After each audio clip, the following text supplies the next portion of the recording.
اللہ اکبر. اب اس نے آنا تھا جس نے عالم کا رنگ بدلنا تھا. اب اس شخصیت کی آمد ہونے والی تھی جس کی وجہ سے یہ کائنات بنائی گئی ہے. لوگ کہتے ہیں میلاد کیوں مناتے ہو؟ ارے جس کے لیے ساری کائنات بنائی گئی ہو, جو وجہ تخلیق کائنات ہو, رسول پاک وہ ہے. He is the reason of the all creation. اور یہ میں نہیں کہہ رہا, یہ رب فرما رہا ہے حدیث قدسی میں کہ اے محبوب اگر تمہیں نہ بناتا تو یہ کائنات ہی نہ بناتا, نہ یہ چاند بنتا, نہ سورج بنتا, نہ آسمان, نہ جنت. ارے نہ میں ہوتا نہ آپ ہوتے. جس کی وجہ سے میں اور آپ دنیا میں آئے ہیں, جب اس کی ولادت کی باری آ رہی ہے تو دیکھو دنیا کا رنگ کیسے بدلا جا رہا ہے. دنیا کو میسج کیا جا رہا ہے. 55 دن پہلے پوری دنیا میں یہ شور مچ گیا کہ مکے میں ایک ایسا واقعہ ہوا ہے کہ اب کعبے والوں کو کوئی نہیں ہرا سکتا. اب کعبے کا رکھوالا آنے والا ہے, اب کعبے کو عزت دینے والا آ رہا ہے, کعبے سے بت نکال کر اس کے طواف کو تقدس کے ساتھ جاری کرنے والا آ رہا ہے. شاعر کہتے ہیں نا, آئی نئی حکومت سکہ نیا چلے گا, آئی نئی حکومت سکہ نیا چلے گا, عالم نے رنگ بدلا صبح شب ولادت مبارک ہو. وہ شاہ پردے سے باہر ہونے والا ہے, گدائی کو زمانہ جس کے در پر آنے والا ہے. اللہ اکبر. یہ واقعہ نبی پاک کی ولادت سے 55 دن پہلے ہوتا ہے, اور پھر 12 ربیع الاول کا وہ مبارک دن تشریف لاتا ہے کہ جب نبی آپ پاک علیہ الصلوۃ والسلام صبح صادق کے وقت پیر کا دن ہوتا ہے اور اس دنیا میں مکہ پاک میں تشریف لاتے ہیں. ہر طرف خوشی کا سما ہے, نور کی برسات ہے. بی بی آمنہ فرماتی ہیں جب ولادت کا وقت تھا میرے جسم سے ایسا نور بلند ہوا جس میں نے دوسرے ملکوں کے محلات کو دیکھ لیا. فرماتی ہے میں نے دیکھا کہ ایک مشرق میں جھنڈا لگایا گیا, ایک مغرب میں جھنڈا لگایا گیا, ایک کعبے کی چھت پر جھنڈا لگایا گیا, اور اس کے بعد نبی پاک کی ولادت ہوتی ہے. اللہ اکبر. میرے آقا کی ولادت کے وقت جھنڈا لگانا یہ فرشتوں کا طریقہ ہے. تو اے جھنڈے لگانے والوں تمہیں مبارک ہو. اب آگے چلیے, میرے آقا کے بچپن کا ایک واقعہ پھر میں بیان کو اختتام کرتا ہوں. ویسے تو میرے آقا کی ہر ادا نرالی ہے, اللہ اللہ وہ بچپنے کی پھبن, اللہ اللہ وہ بچپنے کی پھبن, اس خدا بھاتی صورت پہ لاکھوں سلام. نبی پاک کی ہر ادا نرالی. عام بچوں کی طرح بہت سارے معاملات آپ کے ساتھ نہیں تھے. آپ ختنہ شدہ, ناف کٹی ہوئی, ناف کاٹنی پڑتی ہے جب بچہ پیدا ہوتا ہے, ناف بریدہ ہیں, ختنہ شدہ ہیں, خوشبوؤں میں مہکے ہوئے, غسل کیے ہوئے میرے آقا دنیا میں تشریف لاتے ہیں. اور جیسے ہی دنیا میں آتے ہیں میرے آقا سجدے میں چلے جاتے ہیں. زبان مبارک سے رب حبلی امتی کی صدائیں ہیں. صلاۃ و سلام میں پڑھتے ہو نا, رب حبلی امتی کہتے ہوئے پیدا ہوئے, حق نے فرمایا کہ بخشا الصلاۃ والسلام. تو کیسے آقا ہیں کہ جو آتے ہی امت کو یاد کر رہے ہیں. سبحان اللہ. اب عرب کے لوگوں میں یہ دستور تھا کہ جب بچے چھوٹے ہوتے تھے تو وہ ان کو دودھ پلانے کے لیے ذرا دیہاتوں میں بھیج دیتے تھے. اس کی 2 وجوہات تھیں. ایک تو ان کی آب و ہوا اچھی ہوتی تھی, صحت اچھی ہو جائے. دوسرا عرب کے لوگوں کو اپنی عربی زبان سے بڑا پیار ہوتا تھا. وہ سمجھتے تھے کہ شہر میں زبان جو ہے وہ مکس اپ ہو جاتی ہے, تو گاؤں کی زبان جو ہے وہ ذرا اصلی زبان ہوتی ہے تو بندے کی فصاحت بہتر ہو جائے. تو بی بی حلیمہ سعدیہ ایک ایسی دائی ہے.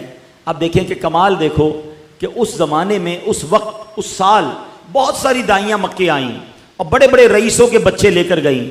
ہمیں کسی کا نام یاد نہیں ہے, مگر ایک ایسی دائی جو آئی تو دودھ پلانے تھی, غریب خاندان سے تعلق رکھتی تھی, خدمت نبی پاک کی 1450 سال ہو گئے. سیرت کی ہر کتاب میں دائی حلیمہ کا نام ملتا ہے. میرا نام کرے گا روشن دو جگ میں نام تمہارا, جس نے نبی پاک کی غلامی اختیار کی, جس نے پیارے آقا کے نام کو بلند کیا, ان کا چرچا کیا, اللہ نے اس کے نام بلند کر دیے. کیا خوب بات شاعر لکھتے ہیں نا, فرماتے ان کے جو غلام ہو گئے وقت کے امام ہو گئے, نام لیوا ان کے جو ہوئے ان کے اونچے نام ہو گئے. تو دائی حلیمہ کہتی میں بھی کمزور تھی, غریب بھی تھی, خود میرے پاس بھی دودھ بہت کم آتا تھا, اپنا بچہ میرا دودھ کی وجہ سے بلکتا تھا. میں مکے پاک آئی, سب دائیوں نے بچے لے لیے, مجھے کسی نے بچہ نہیں دیا, مگر میں نے ایک بچہ دیکھا, چاند سا چہرہ, خوبصورت چہرہ, نورانی چہرہ, مگر کوئی دائی اسے نہ لے گئی کیونکہ نبی پاک کی ولادت سے پہلے ہی پیارے آقا کے والد محترم کا وصال ہو گیا تھا. دائیوں نے سوچا والد ہی نہیں ہے, ہمیں مال نہیں ملے گا, ہمیں تحفے نہیں ملیں گے. تو کسی نے بچے کو نہیں لیا. آپ سوچتی ہیں میں خالی آئی تھی, خالی جانا نہیں چاہتی تھی, سوچا کسی نے نہیں لیا. جیسے بچے کو دیکھا دل میں جگہ بن گئی. بڑا پیارا مسکراتا چہرہ تھا, نورانی چہرہ تھا. میں نے سوچا خالی ہاتھ جانے سے بہتر ہے اسی بچے کو ساتھ لے لیتے ہیں. اب سبحان اللہ, دائی علیمہ کہتی جیسے ہی بچے کو گود میں لیا میرے پاس بھی دودھ بڑھنے لگا, میری بکری کے تھن بھرنے لگے. ہم سب گھر والوں نے دودھ پیا. میں نے اپنے بچے کو بھی اپنا دودھ پلایا. جناب رسول اللہ صلی اللہ تعالی علیہ وسلم نے بھی دودھ پیا. اب جب واپسی کا سفر شروع ہوا, کہتی جب آ رہی تھی میرا خچر بھی لاغر, میری اونٹنی بھی کمزور, میری اونٹنی سب سے پیچھے رہ جاتی. کئی بار قافلے والوں نے کہا اے حلیمہ تمہاری وجہ سے قافلہ روکنا پڑتا ہے, تمہاری اونٹنی اور تمہارا خچر پیچھے رہ جاتا ہے.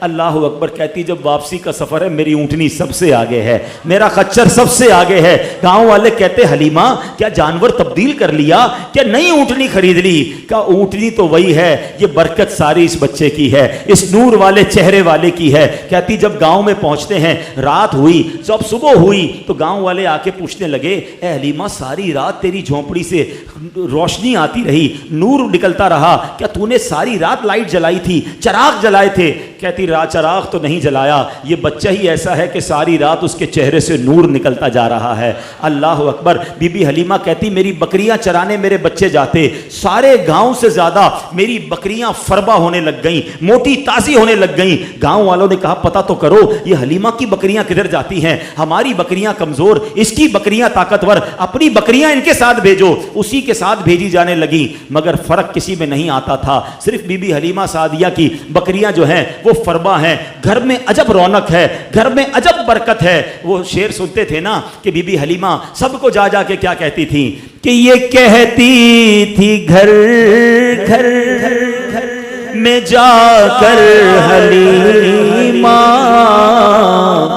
میرے گھر میں خیر الورا گئے